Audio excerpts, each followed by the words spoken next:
রাস্তার ওই পাশে হাজির বাড়ি আর এই পাশে রয়েছে মাস্টারের বাড়ি। মাস্টার একটা কুত্তা কিনেছে, তা হাজি আবার আর একটা কিনে নিয়ে এসছে ওকে দেখাবার লেগে। তো কিনেছে 20,000, ও কিনেছে 25,000-এ। নিজের কুত্তাকে খেতে দেয়, গোসল করায়, চিকিৎসা করায়, সাবান দিয়ে গোসল করায়, 3বার করে সাবান দেয়। একবার দেয় তো 3বার দেয়, খুব খাওয়াচ্ছে। কিন্তু কুত্তা দুটো ভুল করেছে। হাজির কুত্তাটা মাস্টারের ঘরে ঢুকে গেছে, আর মাস্টারের কুত্তাটা হাজির ঘরে ঢুকে গেছে। রুটি পাবে না লাঠি পাবে? এত ভালো কুত্তা, তারপরও কি দিলে? লাঠি। কারণ যার কুত্তা তার ঘরে ঢুকতে হবে। হাজির কুত্তা হাজির ঘরে ঢুকবে তো বলবে আয় আয়, বস বস বস, খা, আমি খেয়েছি তুইও খা, রুটি দিবে। আর ও মাস্টারের কুত্তাটা ঢুকে গেছে, তোকে লাঠিলে তার চেয়ে তো আবার কাউ কাউ রাস্তা বেছে না কোন দিকে যাবে। তা আমরা হচ্ছি আল্লাহর কুকুর। মসজিদ ছিল আমাদের চাওয়ার জায়গা, থাকার জায়গা, কাঁদার জায়গা, অভাবে মাথা ঠোকার জায়গা। ওইটাকে ছেড়ে দিয়ে পঞ্চায়েতে বসেছে, আর মার শুরু হয়ে গেছে। আরে আল্লাহর কুত্তা এখানে ঢুকলো কেন? পিটা দেখে। পঞ্চায়েতের সামনে যে চেয়ার কটা আছে, আর আপনার পার্টি অফিস কার্যালয় তৃণমূলের যত জায়গা আছে 10টা 20টা চেয়ার বসে আছে। তো চেয়ারে বসে আছে তো ঠিক মনে হচ্ছে যে আল্লাহর অলিরা জিকিরে বসে আছে আর কি। হ্যাঁ, যে আল্লাহর পূজা ওরা করে সেই আল্লাহর অলিরা বসে আছে। অতক্ষণ মসজিদে দেয় না, খালি এইদিকে ইমাম সাহেব বলবে আসসালামু আলাইকুম রহমতুল্লাহ, আসসালামু আলাইকুম রহমতুল্লাহ, ও তখন আল্লাহ মেরে দিলে ধরে। জি, মসজিদ ঢুকছে, ওর পেট কামড়ি লেগে আছে।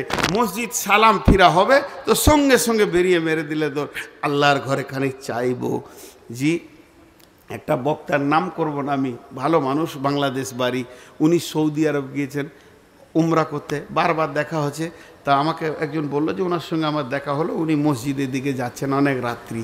তো জিজ্ঞেসে করলাম যে মৌলানা আবার এত রাতে মসজিদে যান, ঈশা তো হয়ে গেছে, আবার ফজরে যাবেন?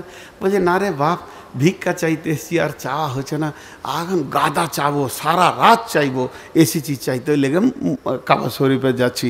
কিন্তু ঘটনা হচ্ছে আমরা চাইতে জানি না কোথা চাইতে হবে, আমাদের ভুল হয়ে যাচ্ছে কোনো একটা জায়গায়। ঠিক করে ভেবে চিনতে দেখেন, নিশ্চয়ই কোনো জায়গায় আমার ফলস আছে। আমার আল্লাহ যদি আমার ওপরে রাজি থাকে তা আমরা বিশ্বকে বিজয়ী করব। 3 জন 4 জন 10 জনে বিজয়ী করব। গোলাম মর্তুজা একটা হিসাব দেখিয়েছিলেন, যতগুলো দেশে মিলিটারি আছে, শক্তি আছে, আর্মি আছে,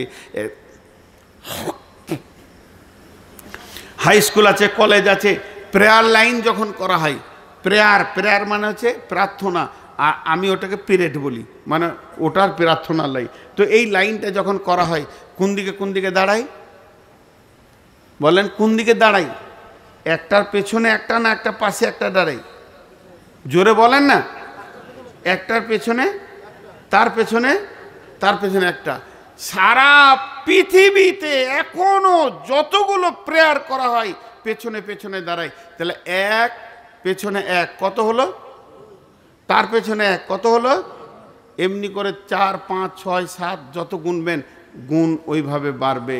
আর আল্লাহ রসুল প্রেয়ার লাইন কেমন করে শিখিয়েছেন? একটার পাশে একটা। নামাজে কিভাবে দাঁড়ায়? একটার পাশে একটা না একটার পেছনে একটা?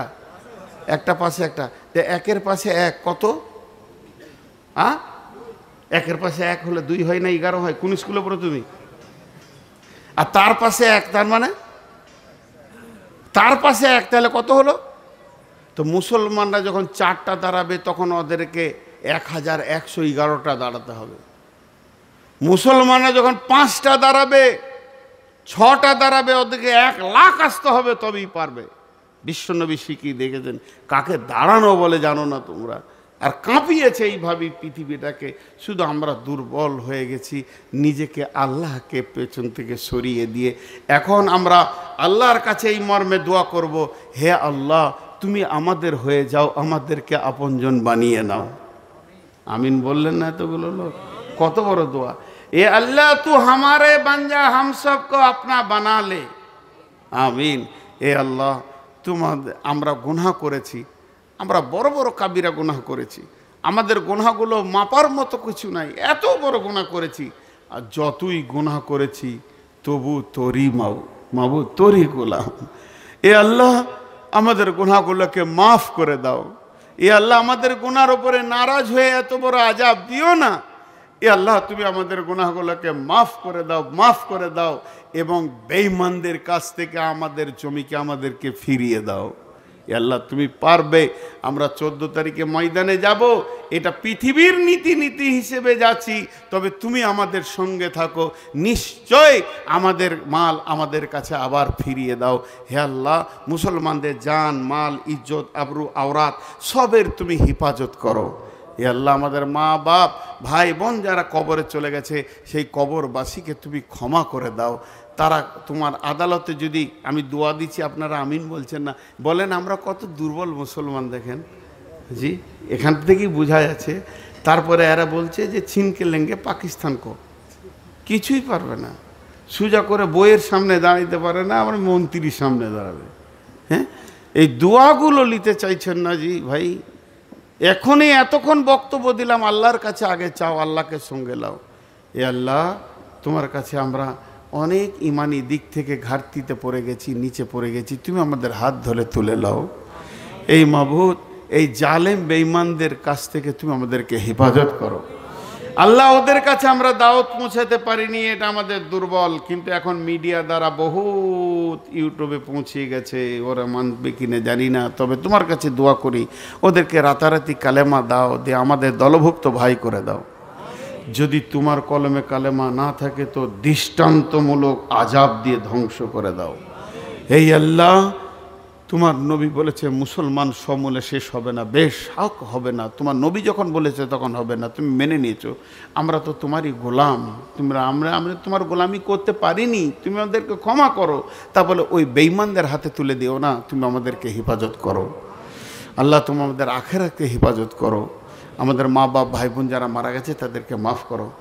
আর আজকের এই মাহফিলটা প্রথম বার্ষিকী না, 6 নম্বর বার্ষিকী। তা এই ছেলেগুলো, জোয়ান ছেলেরা, কে চালাবে? আমার বাপ পারবে না, 1.5 ঘন্টা হলো না, নিজের রসে বলছে শেষ করেন না, বলছে আরও চালান না, ভাবছি আরও বক্তা আছে নাকি, বুঝে না তুমিই চালাও, আবার নতুন করে ধরা হয়। সমস্ত সব 1 ঘন্টা করে করেছি, রোজার পরে যতগুলো জলসা, এইটা নিয়ত করেছি 1.5 ঘন্টা পেরিয়ে গেছে, আরও 5 মিনিট পেরিয়ে গেল। যাক, এখন আপনাদের কাছে আমার শেষ আবেদন এইটুকুই, এই যুবক ছেলে যারা এটা আঞ্জাম দিয়েছে, আল্লাহ এদেরকে বদলা দান করুন। কিন্তু আপনাদের কাছে আবেদন, 2 রাকাত নামাজ পড়েন, 2 রাকাত নামাজ, বেশি চাইনি, 2 রাকাত নামাজ আল্লাহর কাছে পড়ে হাত তুলেন। আল্লাহ আমাদেরকে তৌফিক দান করুন, আল্লাহুম্মা আমিন। সুবহানাকা আল্লাহুম্মা ওয়া বিহামদিকা ওয়া আশহাদু আল্লা ইলাহা ইল্লা আনতা আস্তাগফিরুকা ওয়া আতুবু ইলাইকা।